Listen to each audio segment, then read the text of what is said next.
Bon, je sais bien ce que vous vous dites. Sio, tu kiffes Manchester United. C'est pas possible de faire autant de matchs sur Manchester United. T'en fais un, ok, t'en fais deux. J'arrive quand même à l'accepter, mais 4 matchs de Manchester United en Première Ligue. Mon petit Sio, il n'y a pas que Manchester United en Première Ligue, ça c'est vrai. Mais malheureusement, les situations est ce qu'ils sont. Et bien évidemment, Manchester United en ce moment offre vraiment de très très belles rencontres. Ils ont affronté Liverpool et maintenant ils vont affronter Manchester City. Et entre les deux, bien sûr, est le match contre Olympiakos. Et la grande question, bien sûr, que l'on se pose, c'est est-ce que cette victoire face à l'Olympiakos a pu réussir à offrir aux Mancuniens, aux Red Devils, la possibilité d'avoir ce fameux second souffle qui vont leur permettre de finir en trombe cette fin de saison. Ou alors, eh bien, Manchester City, qui est fort d'une très grande force offensive, malgré bien sûr l'élimination en Ligue des Champions, peuvent-ils réussir? Alors qu'il faut savoir une chose, c'est que Manchester City a quand même 3 matchs de retard. Faut le savoir une chose, c'est très important pour le dire. Ils n'ont joué que 28 matchs.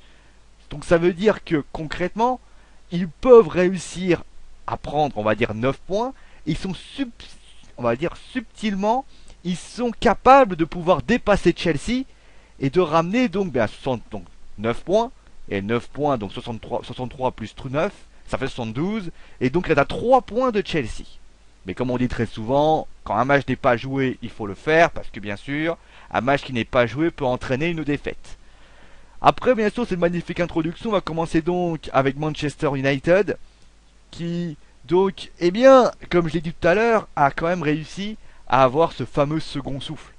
On était vraiment très très peiné par rapport à cette équipe, on était en train de se poser des questions, on se demandait s'ils arriveraient en Ligue des Champions, on se posait la question de savoir si le match contre Liverpool avait laissé des traces.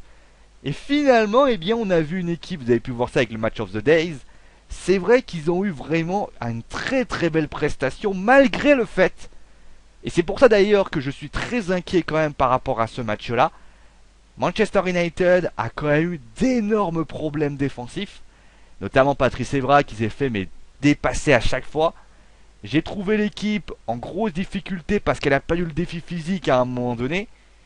Et je trouve que Manchester United, même s'ils ont battu, je crois que c'est West Ham qu'ils ont battu. On va regarder ça. Oui, West Ham, ils ont gagné contre West Ham. Ça reste quand même West Ham. Là devant, on a quand même Manchester City qui a quand même réussi une super prestation face à Fulham. Est-ce que, eh bien, Manchester United réussira à faire pareil contre l'Olympiakos? Est-ce que l'Olympiakos c'est Manchester City? Cette fameuse grande question est importante. Maintenant, c'est vrai qu'on peut constater que Manchester United, eh bien, a retrouvé de la confiance. Il en fallait parce qu'on sait tous que Manchester United vit une saison très difficile, c'est l'après-Ferguson, et donc l'actuel David Moyes, et forcément, eh bien, ce problème qui est vraiment très récurrent a posé pas mal de problèmes à cette équipe. Fond de jeu, état d'esprit, sérieux, tout ça n'était pas au rendez-vous. Et ce match contre Olympiakos, a priori, leur a offert un petit panel de confiance. Et d'ailleurs, à l'image du but de Wayne Rooney.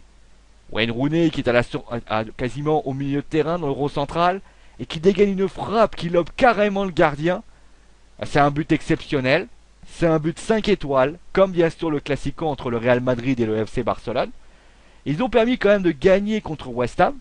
Et on a vu que même si Robin van Persie n'était pas là, alors qu'il a vraiment été impressionnant face à l'Olympiakos, et bien finalement, eh bien, cette équipe a réussi à gagner et à réussir quand même à avoir quelques petites choses qui ont réussi à leur donner les moyens. Maintenant, West Ham n'est pas bien sûr Fulham et Fulham n'est pas Manchester City. Donc finalement, est-ce qu'ils vont quand même réussir à battre City? C'est la fameuse grande question. De toute façon, dans cette histoire-là, eh bien, David Moyes est bien conscient que son équipe n'a pas le niveau aujourd'hui pour pouvoir, eh bien, truster les hautes sphères du championnat. Il faut savoir d'abord, pour ceux qui ne se poseraient la question, que après ce match, eh bien, Manchester United aura fait tous les matchs. Il y aura 31 matchs qui seront joués. Et il faut savoir que Manchester United ira donc avec 54 points. Vous allez me dire, oui, bon, ils sont avec Tottenham, ils sont pas très très loin de l'Europa League. Parce que Manchester United est 7ème du championnat. à, on va dire, faire le calcul, ils sont à 11 points d'Arsenal, car en plus, eux, un match en moins.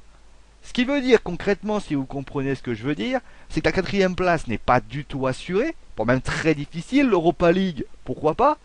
Et c'est vrai que, eh bien, si Manchester United perd ce match, non seulement ils n'ont pas grand chose au niveau de la possibilité d'aller en Ligue des Champions la saison prochaine, à part s'ils remportent la Ligue des Champions, mais là, je pense que là, ils vont se retrouver en grosse difficulté. Et surtout, il ne faut pas oublier un détail, Arsenal, Manchester City, Liverpool ne jouent pas la Ligue des Champions. Ce qui veut dire qu'il y aura un pompage de force. Et donc finalement, pour revenir à ce que je disais, l'année prochaine sera vraiment une année importante pour Manchester United. Et finalement, eh bien, David Moyes est en train de concocter une nouvelle équipe. Alors, je précise que Carvalho n'est pas Ricardo Carvalho, le joueur de la Monales Monaco. Et il semblerait qu'on ait déjà la première recrue estivale de l'ère David Moyes, c'est-à-dire, enfin, l'ère David Moyes, de l'ère, l'après saison numéro 1 de les David Moyes, puisqu'ils ont réussi à avoir un joueur qui donc a une clause libératoire de 45 millions d'euros, c'est William Carvalho, un milieu défensif, et qui donc signerait, alors il faut savoir une chose, c'est qu'il a été eh bien, suivi par pas mal de clubs, alors c'est pas encore au conditionnel, mais il est fort possible que William Carvalho, qui va être suivi par le Real Madrid, pourrait très bien se retrouver eh bien, à Manchester United la saison prochaine. Il faut savoir également que Mangala a été également sollicité et qu'il pourrait devancer Manchester City.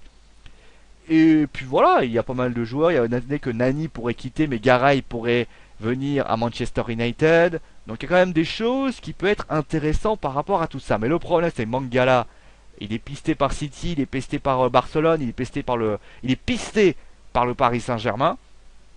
On verra bien sûr si on peut dire par rapport à ça. Mais en tout cas, l'équipe David Moyes commence à se créer pour la saison prochaine. Au niveau des groupes, seul Vidic a été suspendu par rapport au coup qu'il a porté contre Liverpool. Et à noter bien sûr, vous avez pu voir ça dans le Match of the Days, Robbie Van Persie a dû sortir suite à une blessure contre l'Olympiakos. Il est absent, alors bien sûr j'ai mis 8 semaines, mais on dit qu'on a d'abord pensé à 4 à 6 semaines. Finalement ça sera 8 semaines pour Robbie Van Persie. Allez, maintenant on va passer à la composition d'équipe probable, avec donc Derea dans les buts, les milieux de terrain. Alors j'ai hésité pour Evra, parce que je trouve qu'Evra, lors du match contre Olympiakos, je l'ai trouvé un petit peu limite, et j'ai voulu à la limite mettre Botner. Mais je me suis dit, on va quand même mettre Evra, parce que il a toujours été titulaire, c'est le capitaine de l'équipe, et j'ai conclu aussi sur le fait que peut-être Evra était pas dans le match, peut-être par un souci de physique et qui voulait être préservé par rapport à Manchester City. J'ai reconduit la défense Ferdinand Jones parce que je l'avais trouvé intéressante. Alors bien évidemment on peut mettre, alors ils ont mis Carrick, il a mis Carrick derrière. Je suis pas convaincu qu'un milieu récupérateur, enfin milieu défensif puisse vraiment être important. J'aurais préféré mettre un milieu, alors on peut mettre Smalling un petit peu, je sais pas s'il est possible d'être présent. Ou alors, mais Ferdinand peut être une belle solution par rapport à ça, ou alors Carrick, mais ça m'étonnerait. Raphaël sur le côté droit.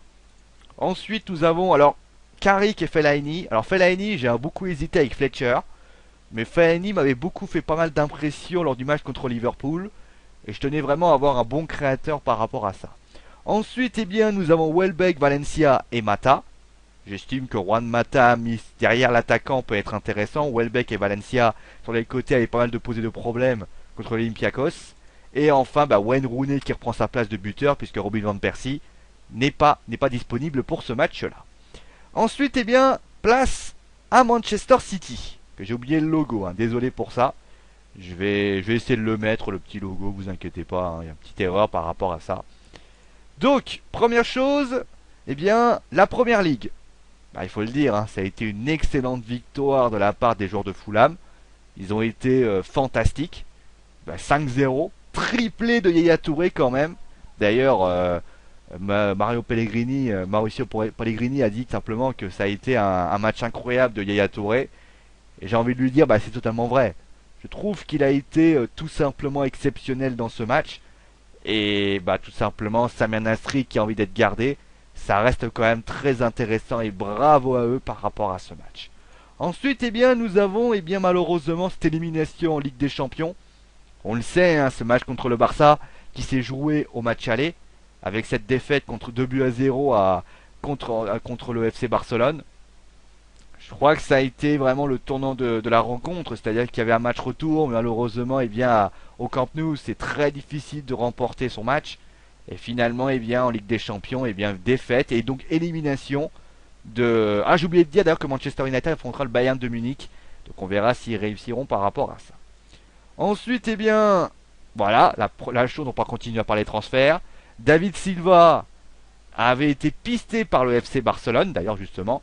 Eh bien, il a répondu simplement en disant qu'il y a pas mal de rumeurs, qu'on est en train de parler, mais finalement, ça sera non, parce que, eh bien, part du principe, et c'est normal, qu'il se plaît à Manchester City, qu'il compte pas vraiment quitter Manchester City.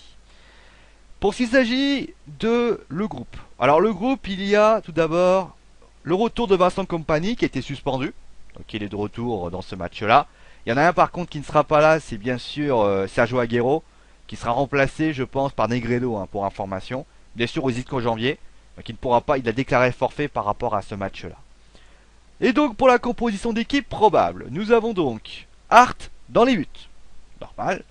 Ensuite, nous avons Zabaleta, Kompany, Dimichelis et Kolarov.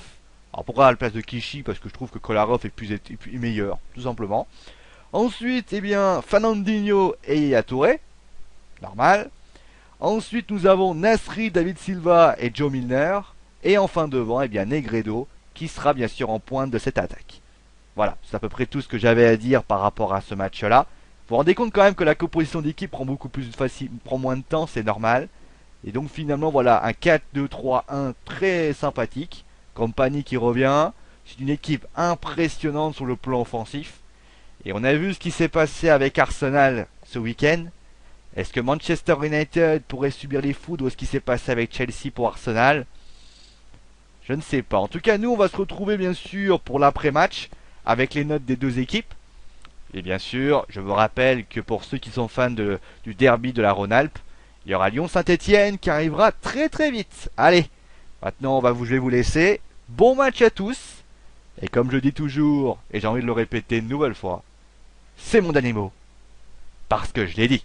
Allez, ciao à tous!